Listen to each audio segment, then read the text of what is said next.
આવો હરસુખભાઈ નાદપરા. ભવસંભવ ભીતિ ભેદનમ સુખ સંપદ કરુણા નિકેતનમ વ્રતદાન તપસ્ક્રિયા ફલમ સજાનંદ ગુરુમ ભજે સદા. ગુરુવરી શ્રી જોગી સ્વામી મહારાજ આદ્ય ગુરુ સ્થાને બેઠા છે દેવ પ્રસાદદાસજી સ્વામી તથા અગ્રગણ્ય સંતો અને વાલા હરિભક્તો, જય સ્વામિનારાયણ. સદગુરુ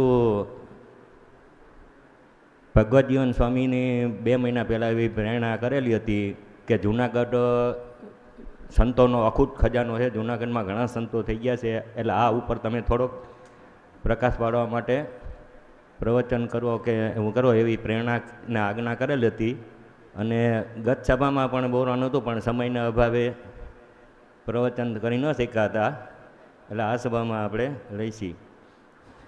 સ્વામિનારાયણ સંપ્રદાયે વિદ્વાન પંડિતો, સાહિત્ય, કવિજ્ઞ, ચિત્રકલા અને ક્ષેત્રે માહિર એવા સંતો અને હરિભક્તોની સમાજને ભેટ આપી છે.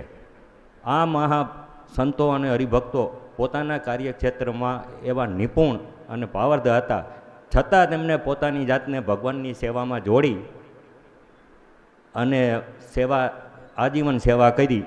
આવા મહાભક્તોના જીવનમાંથી થોડા ગુણ આપણે જાણી અને આપણા જીવનમાં ઉતરવા માટેની પ્રેરણા કરીએ.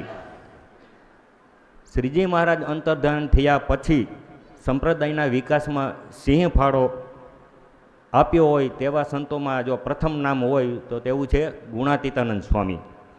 અને ગુણાતીતાનંદ સ્વામી આપણે જૂનાગઢ સંતોનો અખૂટ ખજાનો એ ઉપર પહેલાં ગુણાતીતાનંદ સ્વામીથી જ આપણે વ્યાખ્યાનમાળા શરૂ કરીએ છીએ.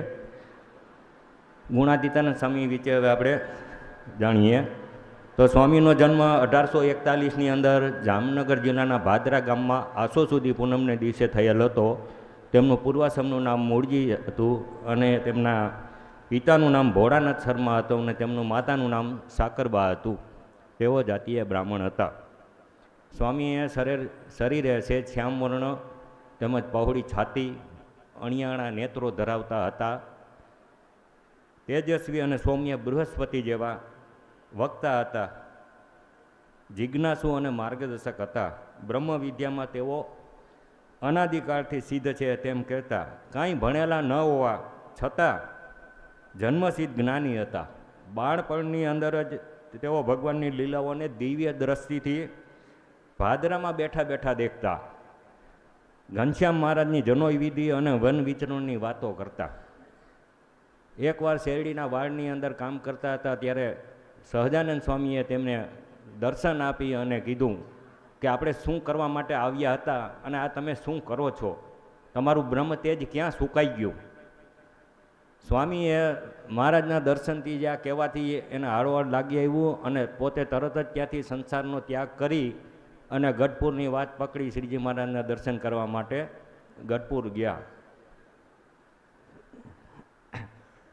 ત્યાં પહોંચી અને પછી શ્રીજી મહારાજે 1866ની અંદર દબાણના યજ્ઞમાં ગુણાતીતાનંદ સ્વામીને દીક્ષા આપી અને નિર્ગુણાનંદ સ્વામી એવું નામ પાડ્યું. એમની ગુણાતીત અખંડ બ્રાહ્મી સ્થિતિને લીધે પાછળથી તેઓ ગુણાતીતાનંદ સ્વામી તરીકે સિદ્ધ થયા. સંવંત 1883ની સાલમાં સ્વામિનારાયણ ભગવાનની આજ્ઞાથી જૂનાગઢ મંદિરની મહંતાઈ સ્વીકારી. સ્વામીને ભગવાન શ્રી સ્વામિનારાયણ સર્વોપરી ઉપાસનાનું પ્રવર્તનનું એટલું તાન હતું કે તેમણે જૂનાગઢ મંદિરમાં 5 વખત ભગવત કથાનો અખાડો ચલાવ્યો. જૂનાગઢ મંદિરની અંદર કથા વાર્તાનો સોપો પડવા જ ન દીધો અને સ્વામીની કથા વાર્તા અભણ અજ્ઞાનીઓથી માંડીને મોટા મોટા વિદ્વાનોના હૃદયની અંદર પણ આર પાર ઉતરી જતી એવી સ્વામીની વાર્તાઓ હતો. શ્રી હરિના વ્રતનામતની અસલી અને ગૂઢ રહસ્યનું ઉદ્ઘાટન કરી તેઓ જીવનને ગુણાતીત કરી મૂકતા. ભગવાન સ્વામિનારાયણ સર્વોપરી, સર્વ કારણના કારણ અને સર્વ અવતારોના અવતાર છે એવી સર્વોપરી ઉપાસના પ્રવર્તાવી અનેક જીવોને ઉત્તમ એકાંતિક ભક્ત બનાવ્યા હતા. ગુણાતીતાનંદ સ્વામીની વાતો ભલભલાના હૃદયની અંદર અજ્ઞાન ગ્રંથિઓને ભેદીને બ્રહ્મરૂપ બનાવી દેતી હતી. એકાંતિક ભક્ત અને નિવારણ દ્રષ્ટિ હતી. શ્રી હરિની સર્વોપરી મહિમા સમજાવી અને તેઓને મૂર્તિમાં જોડવા એકમાત્ર કથા વાર્તાનું રહેતું. હવે ગુણાતીતાનંદ સ્વામીમાં ઘણું સામર્થ્ય હતું અને એના સામર્થ્યના ઘણા બનાવો છે, પણ આપણે આજે એક બનાવ વિશે વાત કરશું. ઉના પાસેનું એક ગરાડ ગામ છે, ત્યાંના ભૂધર શેઠ મુમુક્ષ હતા. તેઓ ગુણાતીતાનંદ સ્વામી પાસે અવારનવાર જૂનાગઢ મંદિરે સત્સંગ કરવા માટે આવતા. એક વખત ગુણાતીતાનંદ સ્વામીને સત્સંગ કરવા માટે તેઓ જૂનાગઢ મંદિરે આવ્યા અને મંદિરે દર્શન કરીને પછી ગુણાતીતાનંદ સ્વામીની તપાસ કરી તો સ્વામી હતા નહીં. કોકને પૂછ્યું કે ક્યાં છે, તો કે સ્વામી તો મંદિરની ગાયો માટે સાંકણા વદર વીડીમાં ઘાસ વટાવે છે એ કે. એટલે ભૂધર શેઠને એમ થયું કે હવે શેઠ ઉમનાથી ધક્કો ખાધો છે તો સાંકડા વદર ક્યાંય છેટું છે. એટલે ગુણાતીતાનંદ સ્વામી પાસે મળતા જાય તો એ સાંકડા વદર ગયા. જ્યાં મંદિરની વીડીની અંદર ગુણાતીતાનંદ સ્વામી હરિભક્તો અને મજૂરો સાથે ઘાસ વઢવાનું કામ કરતા હતા. એટલે ગુણાતીતાનંદ સ્વામી તો ભૂધર શેઠને વ્યક્તિગત ઓળખતા હતા, મુમુક્ષ જીવ હતા અને દર વર્ષે 8-10 દિવસ જૂનાગઢ આવીને સત્સંગ કરતા. એટલે ગુણાતીતાનંદ સ્વામીએ ભૂધર શેઠને જોઈને આવકાર આપ્યો કે કાં ભૂધર શેઠ કેમ છે, તો કે સ્વામી તમારા દર્શન ને સત્સંગનો લાભ લેવા માટે આવ્યો છું. મંદિરે ગયા તપાસ કરી કે આપ સાહેબ વીડીની અંદર આપ સ્વામી મંદિરની ગાયો માટે ઘાસ વાઢવાનું કામ કરો છો, એટલે પછી આપના દર્શન કરવાને સત્સંગ લાભ લેવા આવ્યા. ગુણા સ્વામી કે બહુ સારું કર્યું કે કાંઈ વાંધો નહીં, કે અહીંયા રહ્યો અને સત્સંગ કરવો થાય એટલું કામ કરવું હોય તો કરવાનું. પણ હવે ભૂધર તો શેઠ હતા, એને તો કોઈ દી એવું જોયું નહીં. એક દી ગયો, 2 દી ગયો. હવે વીડીની અંદર તો શું છે, ગિરનારના પહાડને તાપ લાગે, નીચે એમને ખુલ્લામાં હોવાનું અને ટાઢા રોટલાને છાશ જમવાનું. કારણ કે મંદિરેથી રોટલા બનાવીને છાશ ને બધા લઈ ગયા હતા, એટલે ટાઢા રોટલાને છાશ જમવાનું. એટલે ભૂધર શેઠ તો અકળાઈ ગયા, 1-2 દી થયા હતા.